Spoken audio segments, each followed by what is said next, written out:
Moreover, Samsung Galaxy S26 Ultra, the real Ultras are finally coming to India. Yes, we have confirmation now that in May, in India, we will have the launch of the Oppo Find X9 Ultra and the Vivo X300 Ultra. Now, while that news is exciting, the real truth is the S26 Ultra will probably sell more in our country. Then why are Oppo and Vivo even bothering with the launch of their Ultras? That's exactly what I want to discuss in this video. But before I talk about that, there are some other upcoming phones that I'm also excited for in May. Alright, if you're watching me for the first time, I'm Ashad. This is Trakin Tech English, your destination for detailed, incisive gadget reviews.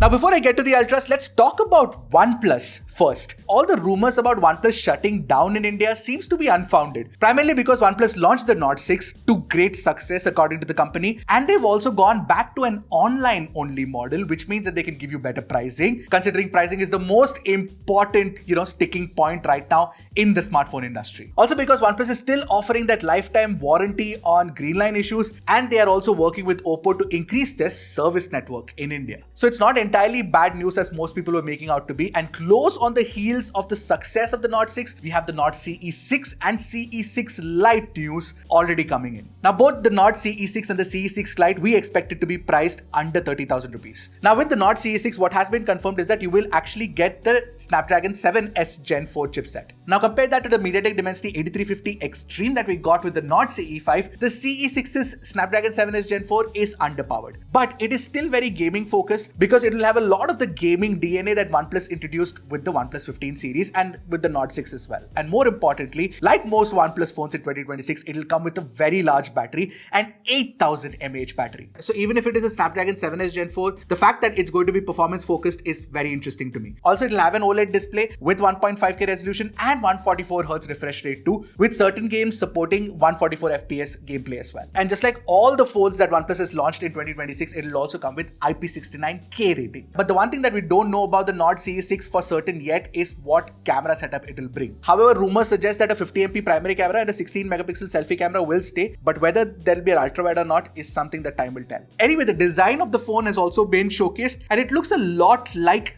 the Nord 6 itself. Now, there were strong rumors that the Nord CE6 Lite will come with the Dimensity 6300, but thankfully it is actually going to come with the Dimensity 7400 Apex. Not like that's a very powerful processor, but it's still not as bad as the 6300 for sure. Again, what you can expect is a large 7000 mAh battery, Full HD Plus resolution, 144Hz refresh rate, and IP64 rating as well. On the camera front, we're expecting a 50MP primary camera, 2MP depth sensor, and an 8MP front camera, not even a 16MP one. Now, take a look at the design of the Nord CE6 Lite, and it looks very similar to the Galaxy S26, right? Now, I expect the CE6 to be priced under 30,000 rupees and the CE6 Lite to be priced under 25,000 rupees. Yes, there is going to be a price bump once again, but it's not as significant as some other brands that we've seen because, again, OnePlus has cut down the middlemen and they're selling it online only. Now, a lot of people will think that it will be better to buy the Nord CE5 or even the Nord 5 for that matter, but the Nord CE5, if you look at it, is already out of stock, and the Nord 5 could also go out of stock before the Nord CE6 and the CE6 Lite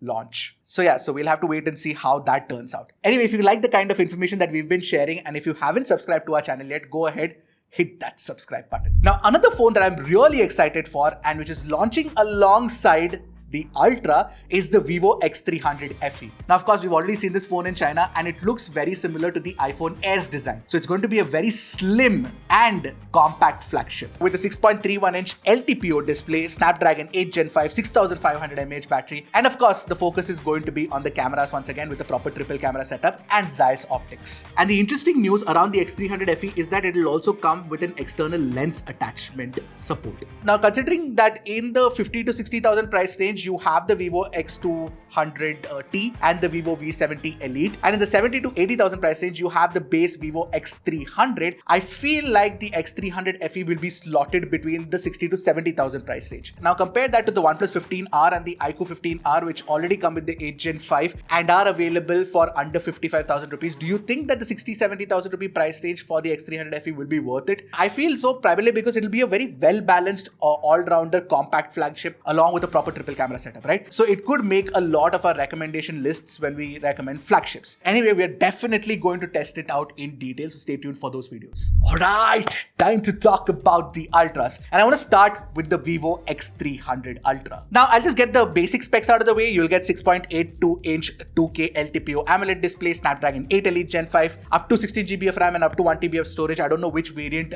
Vivo will bring to India specifically, but this will obviously be LPDDR5X RAM type UFS 4.1 storage. Because it's an all-out Ultra flagship, it will not have any compromise on the core specs, core flagship specs. Apart from that, it's also expected to have a 7000 mAh battery, 100-watt wired charging speeds and 50-watt wireless charging speeds. Of course, it will have IP69 rating too. But the real conversation about any Vivo X series phone has to revolve around the cameras, right? And there are some interesting things to note about the cameras. Now, firstly, you have that brand new 200 megapixel Sony LYT-901 sensor. See, it's not going to be a large 1-inch sensor like the Xiaomi 17 Ultra, but it's going to be a 1 by 1.12 inch sensor. That's still very large if you ask me. But there were concerns that the attached lens will have only an aperture of f by 1.9 and it's not wider because it was wider on the X200 Ultra. But the thing to note here is that the lens will be stabilized to CIPA 7 standards, which means that in low light photography, it would be able to intake more light, offsetting that,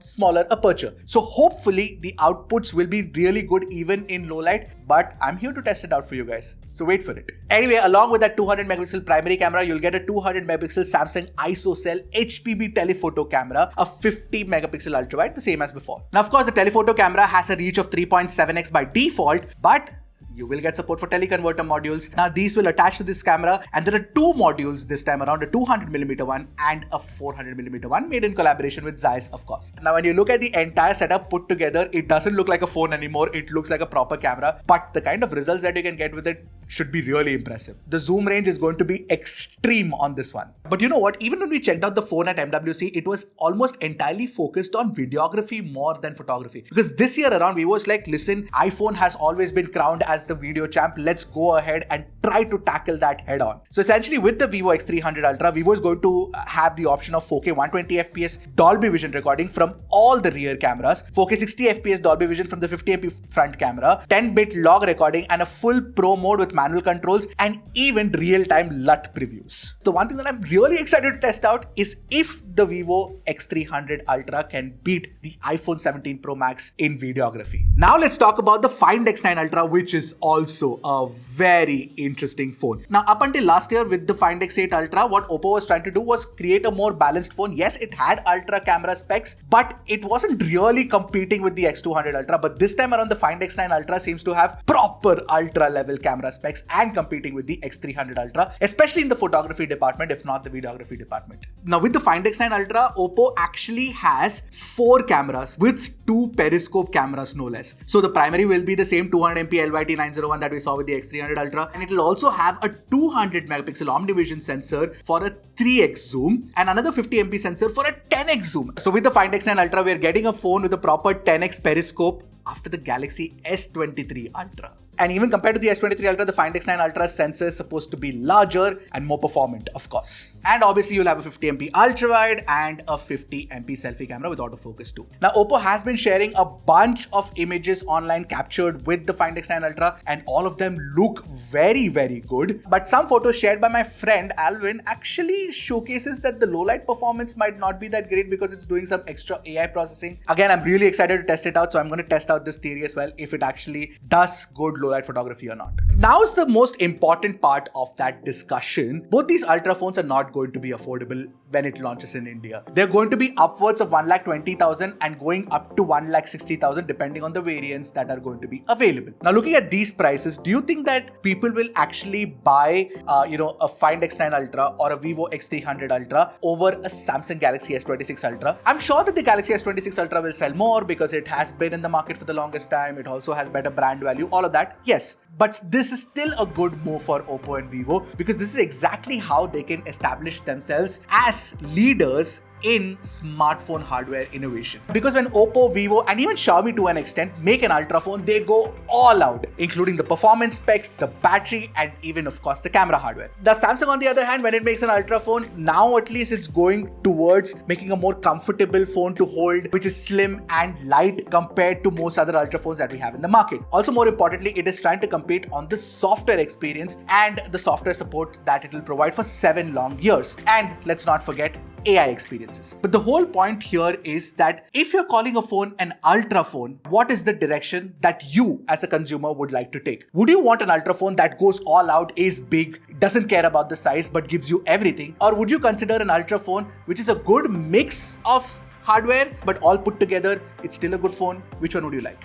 Let me know in the comments. All said and done, the market is moving forward and the ultras need to exist for us to at least feel good about smartphones right now. Considering every other price category at the moment is messed up, and most phones in 2026 are not looking as good as most phones that launched in 2025. And that's going to be the case in 2027 as well, is what I'm hearing.